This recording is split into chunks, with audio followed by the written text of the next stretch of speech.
My name is Michelle. My name is John. My name is Candace. My name is Dominic, and I like to dance. I'm Riley.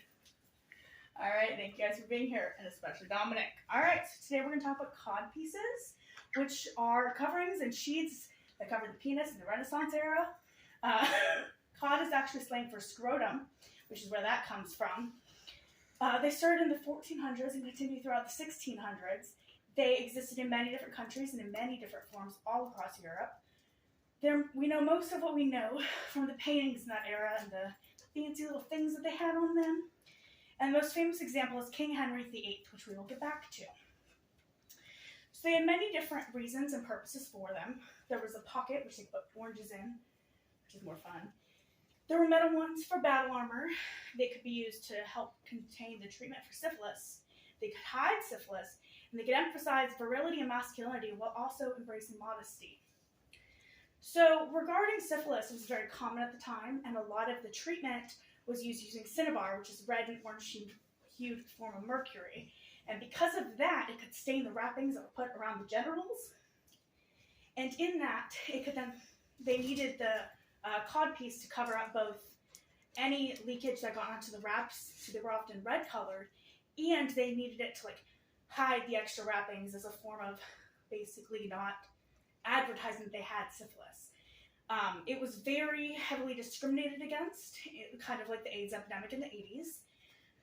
And so people were very secretive about having it. In their pockets, they'd sometimes keep, the cod piece, which they use as a pocket, they would sometimes keep oranges to hide the stench of the ointment and the syphilis itself. It was also used as it was used metally to protect armor. It was hiding syphilis. It was also used as an elaborate and attention-getting design, kind of like how animals, especially peacocks, the male will have more colors and more, they'll just look fancier compared to the females in order to attract mates. And so these things were also elaborate and attention-grabbing. They indicated male prowess.